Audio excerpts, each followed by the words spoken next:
you know that more than 50% of adults with ADHD and autism only receive their diagnosis after the age of 18, meaning they spent most of their formative years not understanding why they felt different? Yeah, that's a lot of people trying to piece together who they really are after years of masking just to fit in. And this video is about a powerful new book that helps people do just that.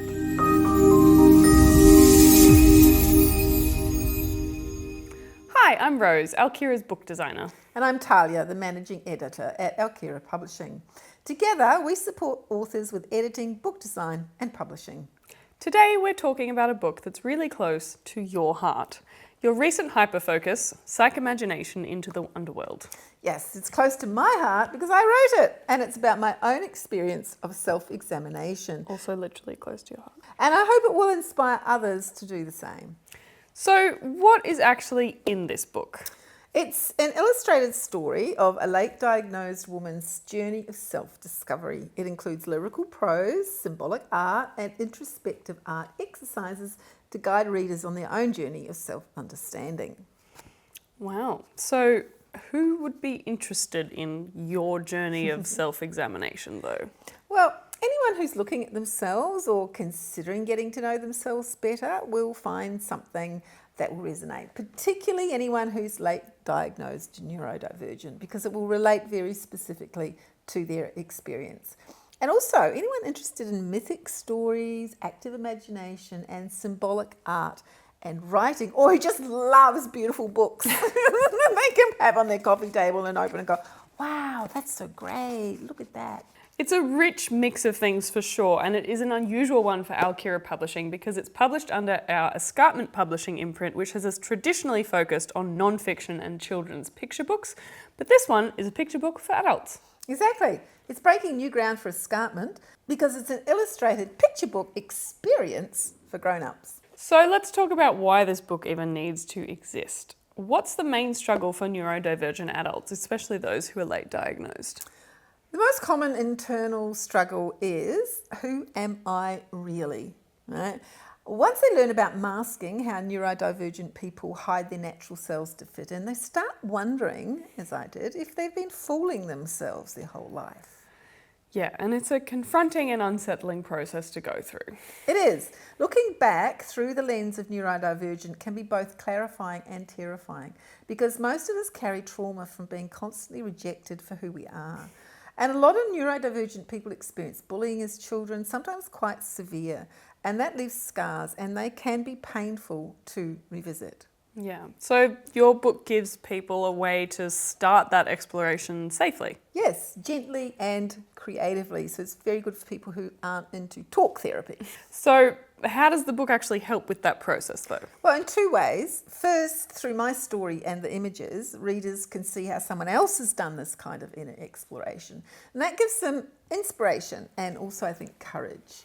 And second, through the introspective art exercises, which offer a gentle way to reflect on different parts of themselves. So it's not just your story, it's interactive with art exercises for the reader to do as well. Yeah. And each exercise relates to a section of the story, guiding the reader towards their own insights. Okay, but not guiding them to the same conclusions that you came to, though, right? Well, no, of course not. People come up with their own imagery and they'll interpret them in their own way and draw their own conclusions that relate to them and their life. Putting my critic hat on now, what makes you qualified to write this book? Well, it's my story, my art and my life wisdom. That makes me qualified to write it. Yes, but are you a qualified art therapist? Well, I do have an art therapy coaching certificate, which I did as part of my research for the exercises in this book. But I'm not an art therapist as such. I'm an author, an editor, and an artist. And this book is for inspiration and encouragement. It's not a teaching manual. It's a start. The exercises are all common art therapy exercises or variations of them. So is it only for neurodivergent people? No. It's for anyone who enjoys symbolic, mythic or visionary storytelling written in lyrical prose and accompanied by, honestly, some fantastic imagery. And of course, anyone interested in using the creative arts to help them explore themselves. So do you think everyone needs to explore their inner selves? I do, yes. I think too many people go through their lives without ever really knowing who they are or what makes them tick. Yeah, what's the problem with that? Ignorance is bliss, right? Well, not in the long run, no, because the problem is if you don't know what's driving you, you do things like repeat negative patterns over and over again in your life. Like the people who keep falling for the same kind of partner who isn't good for them or turns out to be a terrible person. Exactly. You find it really hard to stop, even if you know it's destructive. Right? And we can't escape those patterns until we become aware of them and their causes. So that's what these exercises help people to do? Well, they encourage your unconscious mind to speak to your conscious mind. Right? So you can see parts of yourself that you might not have been aware of before. Isn't that something a psychologist or therapist should be directing though? Well, not necessarily. I mean, sure, if you can afford a therapist, that's great, but a lot of people can't. Not in this economy. Yeah, and we're not talking here about people with a mental illness or anything seriously, wrong with them. We talk about ordinary people who just want to know themselves better so they can manage their lives without being driven by unconscious factors. And what if I uncover something that I can't handle? Well, it's unlikely that you would do that in a self-help situation, right? Because if you can't handle something, it's just not going to come up. Introspective art exercises are very gentle. They're just an exploration of self. It provides you with symbols that you can then interpret for yourself. There's nothing invasive about the exercises. All we're really doing is providing a mirror in which we can see ourselves more clearly. Right. I'm still not sure I fully understand. How about you share one of the exercises with us? Okay, well, there's making a map of your life so far. It's a traditional art therapy practice that guides you to reflect on your life and see what's most important to you. Like literally draw a map? Well, it can be, yeah. Like sometimes people put out a big piece of paper and then just draw a big map. But basically, it can also just be an artwork into which you put representations of the key points in your life.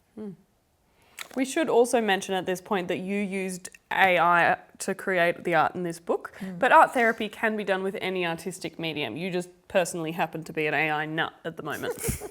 Yes. Do you still get the same creative satisfaction out of it because you're not doing it with your hands? I mean, I guess you're a writer, so you are writing the prompts to get what you want out of it. But I just don't think I would get the same level of satisfaction and therapeuticness out of it. But anyway, each to their own, I guess. Well, I think it's an individual thing.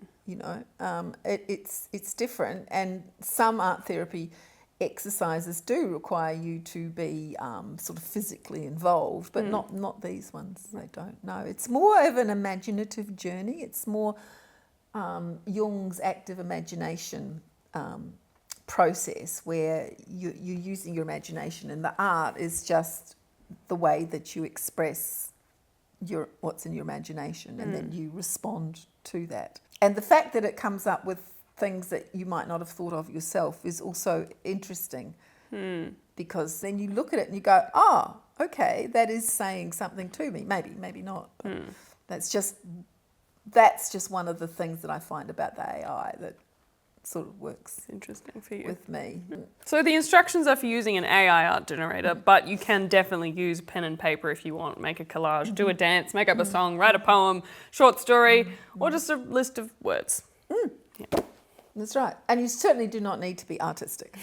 Right? You just need to be willing to express how you feel in a way that allows you to look at those feelings and where they come from. And that leads to greater self-awareness. And that new awareness can be quite transformative. Yeah. So it's more about the process of self-reflection than the actual final artwork. Yeah. Yeah. So was there a particular moment in your journey with this story that stood out as transformative? Yeah, it was when I realised that I needed to reconnect with my childhood self. Up to that point, I'd been exploring many aspects of my inner world, but that realisation really shifted everything. How so? It opened me to different possibilities. It made me ready for the next step, which is the focus of the next book in the Psychimagination series. This book is like a map of that preparation, right? It gives glimpses of the road ahead. And it's also kind of a map for anyone who's taking a journey into their unconscious mind, into their self. So this one kind of sets the stage for deeper healing to come. And it helps readers prepare for their own journey. It helps when you have some idea of what to expect. And you're planning, what, 9 books in this series? Well, there are 9 chapters in the original psycho-spiritual memoir, and this one is the first chapter. But all I can say at the moment is there will be definitely one more on healing the inner child. I'm thinking 7, actually, I can put them into. 7's a very auspicious number. Absolutely, yeah. Psychoimagination into the underworld helps readers start a journey of self-discovery that's both creative and compassionate. Yeah, it's about learning to look within without judgment, right? To rediscover the parts of ourselves that got buried in our journey through life. Oh, that sounds like a nice thing to do. And you have made that process not only insightful, but also beautiful through both the art and the storytelling. Yeah. You were telling me before also about how you use this book as a kind of daily introspection. Can you explain how that works? Is it just because you like looking at the art that you made? Well, I do like looking at the art, and that's how it started. But I discovered that if I open it at random and look at the image and read what's on the page, there's often some little nugget of wisdom, either in the writing or I see something in the image or both that I need to be reminded of. Or if I land on an exercise, then I'll mentally review it for maybe to do it later in the day. So you can do these exercises more than once? Oh yeah, because we're changing all the time. And something we might be ready to see now, and something that we're not maybe ready to see now, we'll be ready to see later. So it's not really a read and put aside book.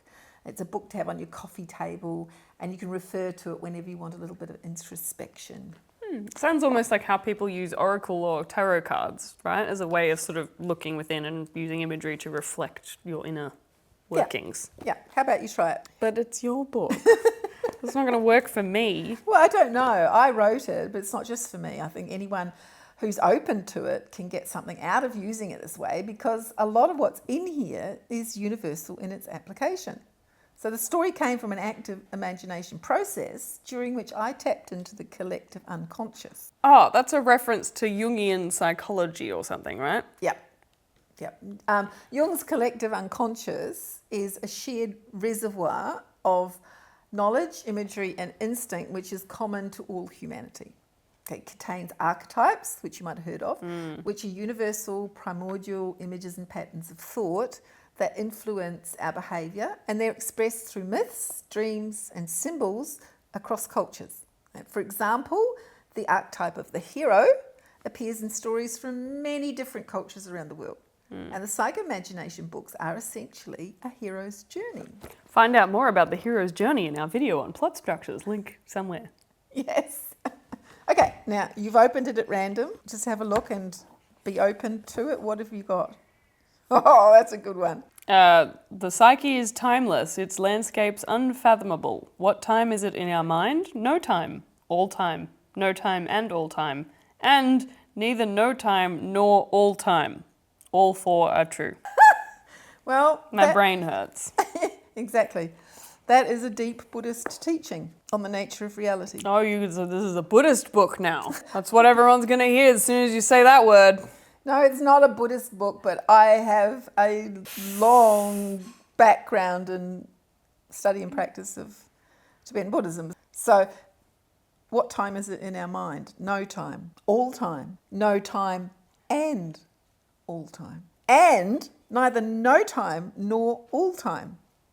And all 4 are true. How does that leave your brain? Confused. I think you've got to be neurodivergent to get this. No, I mean, there's a lot behind that. But the thing is that if you look at all of those things, what it does is completely breaks down all your concepts. I mean, you did have to pick the deepest part. I'm sorry, you told me to open it at random. We could have bookmarked a page that would work for the video, but this was not scripted, this part. What about the melting clock or the clock time? Well, the melting clock is as simple as that's what my brain is doing as I read this, because I don't know how to conceptualize those 4 things at the same time. That is exactly the point. The nature of your mind. I think you've just lost anyone who's made it this far through the video. Okay, let's summarise this by saying there is a lot of very deep wisdom in here that is applicable to everyone. As something you can contemplate on. I mean, let's just flip over here. Here we go. There we go. That's simple concept. Yep. Okay, so some lovely weird buildings that are past and future. And the words just say, from the ruins of the past, I can build a new future. Growth comes from understanding. That one makes sense. So if the sound of this book has resonated with you, or if you've ever wondered who you really are beneath the layers of expectation, then Psychimagination Into the Underworld could be a guide for you. It's part story, part art, part journey of the soul, and it might just spark your own path of self-discovery. You'll find the link below to get your copy and start exploring your own inner landscape. And if you've been playing with AI art yourself, Or you're an actual real-life artist or photographer, and you would like your favourite images printed into a book like this, get in touch because we can make that happen. Tahlia can help you find your own words of wisdom to go with your images, or we can just let the art speak for itself. But you too can end up with your own beautiful book like this, full of your art, for your coffee table. Yeah, and if you'd like to talk to us about any book you're writing, head to our website, alkerapublishing.com, and get in touch. We love hearing from writers and readers who care about quality. Oh, cat! Here's a cat! Oh, yeah! You know, I had this thing. Please like, comment and subscribe for more content And let me tell you, about writing and publishing good books. You know, Maybe the you book- should write a story about a cat. more people could have their cat pictures put into a book like this, That's true. you know, with stories. Memorial book. Yeah. Anyway, You put your photos. Anyway, that's it.